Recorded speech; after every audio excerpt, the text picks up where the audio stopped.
Halo Sanak, kembali lagi bersama saya CI di sini. Kali ini gua akan ngebahas film yang dibintangi para aktor yang jago gelut. Tentunya para pecinta film action pasti akan merasa puas setelah nonton ini. Yo, langsung saja kita masuk ke ceritanya.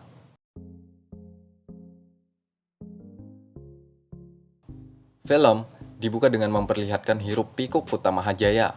Terlihat ada seorang wanita yang bernama Tian Xiao Xian, sedang dikawal oleh petugas.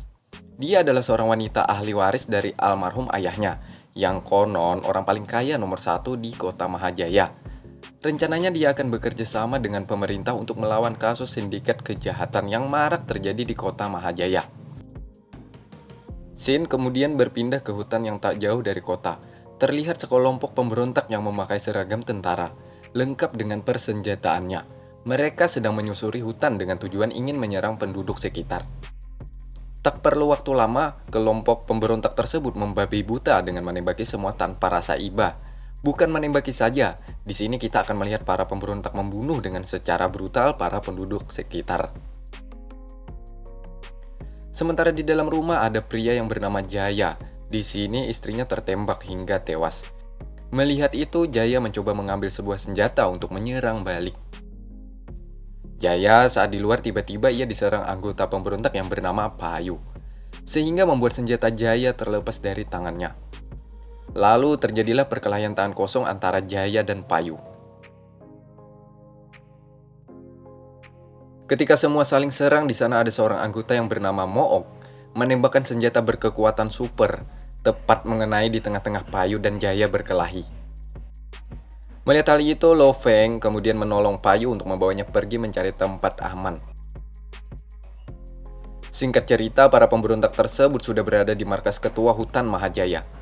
Anggota yang dilederi oleh Dev ini menembaki semua yang berada di dalam markas hingga tewas. Kecuali ketuanya, Dev meminta ketuanya itu untuk mengatakan di mana temannya dikurung.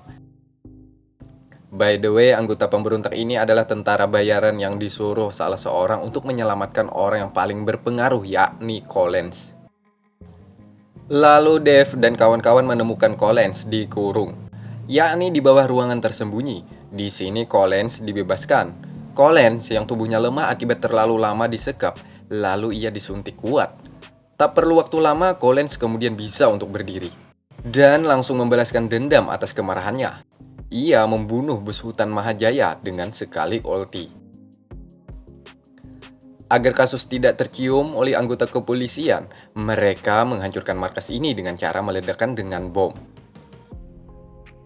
Tak berselang waktu lama, Jaka tersadar dan melihat di sekelilingnya, saudara dan kerabatnya sudah tak bernapas lagi. Semuanya mati, termasuk istrinya. Jaka dengan penuh rasa kesedihan ia mencoba mengubur semua mayat yang ada di sana. Dan ia berjanji akan membalaskan dendam atas kematian mereka semua. Besok harinya di kota Mahajaya, di gedung ada seorang wanita yang bernama Sofeng. Dialah dalang semua ini. Kemudian ada seorang yang menelponnya dan mengatakan bahwa Collins sudah berhasil dibebaskan. Di sini Sofeng menyuruh orang tersebut untuk membunuh Tian dengan alasan dialah orang yang paling berpotensi untuk menggagalkan rencana jahatnya. Karena sebelumnya Sofeng membaca surat kabar bahwa Tian bekerja sama dengan kepolisian untuk memberantas para sindikat kejahatan di kota Mahajaya. Malam hari, Jaka yang mendapatkan kabar bahwa Payu dan Lo Feng ada di tempat petarung, ia kemudian mendatangi tempat tersebut. Dan benar saja, di mana kita lihat di arena ada Payu yang bersiap melakukan pertarungan dengan seorang pria yang bertubuh besar. Saat pertarungan dimulai, Payu beberapa kali dijatuhkan musuhnya. Tubuh Payu yang lebih kecil dibandingkan lawannya, ia mencoba sekuat tenaga bertahan atas serangan demi serangan lawannya. Payu yang memiliki ilmu Muay mencoba membalas serangan musuhnya. Setelah cukup lama, Payu berhasil memojokkan, lalu menghajar musuhnya dengan jurus andalannya. Pertarungan pun dimenangkan oleh Payu. Selanjutnya, Lo Feng bersiap untuk melawan musuh selanjutnya. Dengan penuh amarah, Jaka mendatangi panitia penyelenggara agar dirinya bisa ikut serta. Singkat cerita, Jaka diizinkan dan bersiap melawan Lo Feng di arena. Jaka yang mengalami luka di bagian lengan tangan bekas serangan pemberontak sebelumnya, mencoba mengeluarkan jurus silatnya. Di sini kita lihat dua ahli silat dan karate saling memamerkan kekuatannya. Keduanya cukup berimbang membuat pertandingan semakin seru untuk dinikmati. Di sini Jaka sempat berucap mengatakan kepada Lo Feng bahwa orang yang kemarin diserang ialah keluarga dan kerabatnya. Mendengar hal itu, Lo Feng mengeluarkan semua tenaganya. Begitupun Jaka. Ia juga mengeluarkan semua tenaganya. Dikarenakan pertarungan yang begitu menguras tenaga, sehingga Jaka mengalami pendarahan yang cukup banyak membuatnya kehilangan keseimbangan. Sehingga Lo Feng dengan susah payah berhasil mengalahkan Jaka. Seusai bertarung, Lo Feng dan Payu membawa Jaka ke rumah untuk diobati. Saat di rumah, Jaka kemudian mulai sadar. Nah, disinilah Lo Feng dan Payu mencoba untuk mengajak bicara tentang apa yang terjadi sebenarnya. Lo Feng dan Payu tidak bermaksud untuk menyerang, apalagi ingin membunuh. Mereka berdua hanya dikhianati oleh Dev. Pada awal perjanjian, mereka berdua menjadi navigator di hutan Mahajaya untuk tujuan aksi perdamaian. Nyatanya, Dev dan kawan-kawan hanya menjadikan mereka sebagai pengarah jalan. Dikarenakan mereka ingin menghilangkan jejak atas kasus ini, sehingga mereka berdua dikurung dan ingin diledakkan bersama bom. Untung saja mereka berdua berhasil menyelamatkan diri, dan juga membebaskan semua tahanan yang ada di sana. Mendengar hal itu, Jaka bersulang dengan mereka dan berencana ingin membalas dendam kepada orang yang sama. Jaka balas dendam atas kematian istri juga kerabatnya, sementara Lo Feng dan Payu balas dendam atas pengkhianatan. Pagi harinya, ketika Lo Feng dan Payu terbangun dari tidurnya, tiba-tiba para anggota polisi langsung menangkap mereka berdua. Ternyata Jakalah orang yang telah melaporkan kepada polisi bahwa mereka berdua terlibat atas kasus perjudian dan pertarungan ilegal malam tadi. Jaka terpaksa harus mengorbankan mereka berdua agar memancing Collins keluar dari sarangnya. Jaka kemudian menelpon seseorang dan mengatakan bahwa dua anggota yang ikut aksi pembunuhan sadis di hutan Mahajaya kemarin masih hidup. Mereka berdua sedang ditahan polisi. Mendengar hal itu, Collins gelisah dan berencana ingin mendatangi mereka berdua untuk membunuh. Sebelumnya, Collins dan kawan-kawan melakukan tugas yang diberikan Shou Feng untuk membunuh Tian dulu coy. Singkat cerita, di gedung kedutaan, Tian bersama asisten juga pengawalnya sedang turun dari anak tangga. Tiba-tiba Collins dan kawan-kawan datang dan aksi tembak-tembakan terjadi lagi, di mana para pengawal Tian satu persatu tertembak. Di sini asisten Tian mencoba membalas tembakan dan menyuruh Tian untuk pergi ke kantor polisi. Collins yang mengetahui target mereka sudah kabur, mereka pun mencarinya.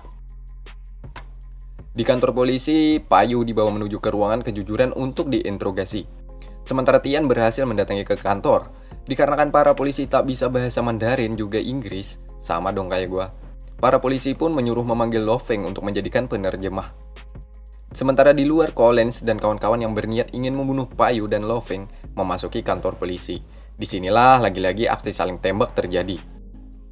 Suasana pun menjadi kacau dijadikan Payu untuk mengambil kunci untuk membebaskan diri. Sementara Shou Feng membawa Tian pergi untuk ia selamatkan. Saat di pelarian mereka bertiga bertemu, namun kawanan Collins berhasil mendapati mereka. Di sini Payu yang turun tangan, lalu menyuruh Lo Feng untuk membawa Tian lari. Payu kemudian berkelahi dengan musuhnya. Saat di tengah perkelahian, tiba-tiba Jaka datang menembak musuhnya. Di sini Jaka mengatakan kepada Payu, menyuruhnya pergi dan mengatakan lagi bahwa rencana ini sudah diatur oleh Jaka agar Collins keluar dari sarangnya. Singkat cerita, Jaka kemudian bertemu dengan anggota pemberontak yang bernama Mook. Di sini Jaka langsung menghabisinya dengan senjata api, membuat tubuh Mook hancur. Saat di kantor polisi ini coy, dua anggota pemberontak harus mati. Sementara di luar, Collins yang sedang berada seorang diri, tanpa ia sadari polisi sudah bersiap untuk menangkapnya. Nah, disinilah menjadi kesempatan untuk Jaka mencari simpatik darinya dengan menyelamatkannya. Lalu Jaka mengatakan bahwa orang yang mereka cari adalah orang yang sama, yakni Payu dan Lo Feng. Setelah cukup lama bernego, akhirnya Jaka direkrut untuk menjadi anggota Collins. Tujuan Jaka sebelum membunuh, ia ingin mengetahui seluk-beluk Collins dan semua anggotanya coy. Lalu Jaka dikenalkan Collins kepada anggota lainnya. Di sini Dev merasa ada sedikit curiga kepada Jaka, membuatnya ingin langsung menghajarnya. Namun Jaka memasang muka polos seakan-akan dia hanya orang biasa-biasa saja coy. Sementara di luar, Payu dan Lo Feng mencuri mobil untuk mengantarkan Tian ke gedung kedutaan. Namun saat di luar mereka terjebak macet yang disebabkan oleh Collins. Joy menyisiri setiap mobil yang ada di sana, membuat mereka bertiga sempat terpojok. Akhirnya, keberadaan mereka tercium, dan lagi-lagi aksi saling kejar-kejaran terjadi, coy. Di mana saat dalam pelariannya, Collins berhasil melompat ke kaca depan mereka. Kemudian Collins menghancurkan kaca depan mereka, dan langsung melompat, membuat mobil yang mereka tumpangi oleng, dan menabrak sesuatu di depannya. Lalu mereka bertiga pun lari lagi untuk menyelamatkan diri. Saat di pelarian, mereka bertemu Jaka. Dan sekali lagi Jaka menyuruh mereka untuk pergi. Lalu mengatakan kepada mereka untuk percaya dengan rencana ini, bahwa dirinya memang benar di pihak Payu dan Loveng. Kemudian setelah itu coy, ada scene yang saya tinggal. Karena isi scene tersebut hanyalah dialog saja. Oke, next. Singkat cerita, Payu dan Sofeng memvideo call para pemberontak, mengatakan bahwa Tian disandra mereka, meminta mereka untuk menebus dengan uang di tempat dan jam yang sudah ditentukan. By the way, ini adalah rencana terakhir dari mereka untuk bisa berhadapan langsung dengan Collins dan juga untuk membunuhnya. Kemudian mereka mendatangi tempat bekas bus Payu dulu coy. Di sini ia meminta persenjataan lengkap dan disuruh memilih sesuka hati. Sementara Collins sudah merancang rencana. Dari sisi lain mereka sudah mengetahui bahwa ini adalah jebakan. Namun dikarenakan diiringi rasa amarah, akhirnya mereka pun mulai mengatur rencana juga untuk bersiap melawan. Dan tibalah waktunya. Loveng dan Tian jalan depan, sementara Payu jalan belakang dengan menghabisi satu persatu musuhnya. Saat Jaka mengantarkan koper kepada Loveng, saat itulah Payu menembak satu persatu musuhnya, sehingga membuat suasana menjadi kacau. Payu dan Colin saling adu tembak, sementara Loveng bertarung melawan Joy. Jaka melawan Dev. Karena Indonesia banget, Jaka sengaja menembakkan senjatanya ke tanah dan membuangnya. Di sini Jaka mengajak Dev untuk berkelahi tangan kosong. Perkelahian mereka pun tak terelakkan lagi. Jaka yang memiliki tubuh lebih kecil kesusahan melawan Dev. Sementara Loveng juga berkelahi menggunakan tangan kosong. Dengan beberapa jurus, Loveng berhasil menjatuhkan Joy. Lalu ia mendatangi ke tempat Jaka untuk menolongnya. Namun Loveng juga dijatuhkan. Saat disinilah Jaka mencari celah dan berhasil membalik serangan membuat Dev tertusuk dengan benda tajam, membuatnya langsung mati. Sementara Payu dan Collins berkelahi, di sini Jaka juga mencoba untuk menolongnya. Namun keduanya berhasil dijatuhkan oleh Collins. Jaka terlempar dari lantai 2. Singkat cerita, Collins mencoba untuk membunuh Tian. Saat mau menembak, dengan heroik Loveng menahan dan membiarkan peluru menembus dadanya. Dan itulah peluru terakhir senjata yang dipegang Collins. Disinilah Payu mengamuk dan membantai Collins dengan jurus muatainya. Sementara Joy masih hidup dan berdiri lagi untuk menembak. Tian ikut andil dalam membunuh musuhnya. Tian berhasil menembak Joy hingga mati. Singkat cerita, mereka berempat bisa selamat dan misi balas dendam berhasil. Sementara asisten Tian berterima kasih kepada Jaka atas informasinya untuk menangkap Sofeng. Sofeng adalah dalang utama dari kasus ini. Pada akhirnya, mereka tersenyum lepas atas keberhasilan membalaskan dendam yang ada di hati. Dan film pun berakhir.